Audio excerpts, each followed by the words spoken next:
आज हमने किया क्या? हमने सिर्फ बरादरी के नाम पर बांट लिया अपने आप, अमीरी गरीबी के नाम पर हमने तौल दिया है कि ये इस्लाम की तहजीब है। अगर ये इस्लाम की तहजीब है, अगर इसको इस्लाम मानते हो, तो हम बिल्कुल खुले लफ्जों में इसकी मजम्मत करते हैं, ऐलानिया मजम्मत करते हैं। इस्लाम इस चीज का नाम नहीं कि बरादरी के नाम पर तोला जाए। इस्लाम इस बात का नाम नहीं गोरे काले के नाम पर तोला जाए। इस्लाम इस बात का नाम नहीं अमीरी गरीबी पर तोला जाए, बल्कि इस्लाम इस बात का नाम है एक ही सफ में आकर के खड़े हो गए महमूद और अयाज, ना कोई बंदा रहा ना बंदा नवाज। इसका नाम इस्लाम है। और खास करके मस्जिदों के अंदर कब तक नफरत की आग में जलती, कब तक की हसद की आग हमारे कलेजों में जलेगी, कब तक की नफरतें लेकर के हम पनपते रहेंगे?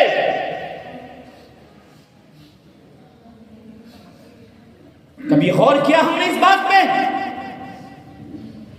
कभी सोचा हमारा कदम जिस तरफ उठ रहा है क्या वो उठने के काबिल है कि नहीं है? ये उंगली उठा देना बहुत आसान होती है, बहुत आसान है ये उंगली, लेकिन इस उंगली के उठने का मकसद समझना बहुत मुश्किल है। ये जिधर आपने उठाई है उधर सिर्फ अकेली इशारा कर रही है, और जो इसको उठा रहा है उसकी जानिब 3 इशारा कर रही है। ये बार बार कहती है, तुम एक बार कहते हो, ये 3 बार कहती है। तुमसे सोच अपने आप को, देख अपने दामन को, कहीं इस पर तो कीचड़ नहीं है, कहीं इस पर तो गुनाह के धब्बे नहीं है। किसका दामन गुनाहों से बचा हुआ है? कोई बेटे की शक्ल में गुनाहगार है, कोई बेटी की शक्ल में गुनाहगार है, कोई बीवी की शक्ल में गुनाहगार है, कोई शोहर की शक्ल में गुनाहगार है, कोई बच्चों की शक्ल में गुनाहगार, कोई मां बाप की शक्ल में गुनाहगार है। लेकिन कब तक ये हसद हमारे सीनों में पनपेगा? कब तक ये नफरतें हमारे सीनों में जन्म लेती रहेंगी? सुन लो कान खोल करके, एक तारीख है, बगदाद शरीफ एक शहर है जिसको सरकार गौस पाक के नाम से जाना जाता है। उनके यहाँ सरकार गौस पाक से पहले बहुत बड़े पाए के बुजुर्ग रहते थे, जिनको सरकार हजरत जुनैद बगदादी रहमतुल्लाह अलैह के नाम से जाना जाता है। कौन है जुनैद बगदादी? जुनैद बगदादी के बारे में फरमाते, एक बार निकल गए यहाँ से, एक दरिया के किनारे, एक तालाब के किनारे, आपने एक नौजवान को देखा, एक औरत के साथ बैठा हुआ था, बातचीत कर रहा था, अपने हाथ से खिला रहा था, अपने हाथ से उसको खिला रहा था। अल्लाह अकबर, हजरत जुनैद बगदादी ने देखा, और देखने के बाद में दिल में ख्याल आ गया, कितना बेहया है, खुले में इश्क लड़ा रहा है, खुले में मोहब्बत के जाम पिला रहा है। सिर्फ दिल में ख्याल आया, और रावी फरमाते खुद मुस्तफा की हदीस है, जिसने किसी के साथ हसद किया, हसद, जिसने किसी के साथ हसद किया, हुजूर फरमाते उसने अपने मरे हुए भाई का गोश्त खाया, अपने मरे हुए भाई का। हमने समझा क्या है दीन को?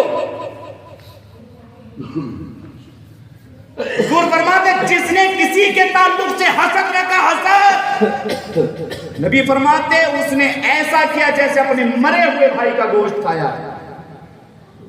कौन है हमने जो अपने मरे हुए भाई का गोश्त खाने की हिम्मत करेगा? हजरत जुनैद बगदादी फरमाते हैं, हम वापस अपने बिस्तर पर आ गए।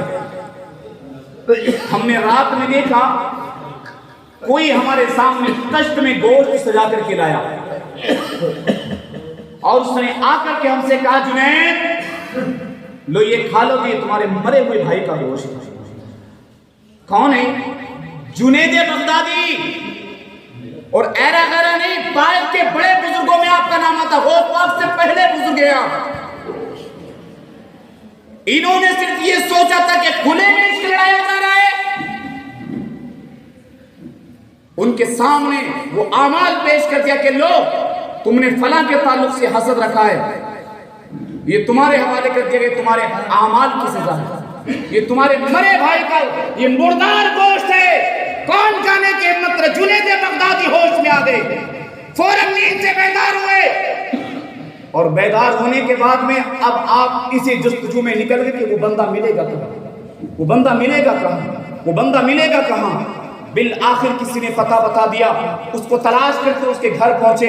घर जाकर के जब पूछा उससे तो मामला कुछ और था और फरमाया कौन है आप, का क्या मसला है। कि मैं जुनैद बगदादी हूँ, मेरे सामने मेरे मुर्दार भाई का गोश्त पेश किया गया है। का वजह क्या है कि मेरे नबी ने फरमाया था जो किसी के ताल्लुक से हसद रखता है गोया ऐसा करता जैसे मरे हुए भाई का गोश्त खा रहा है।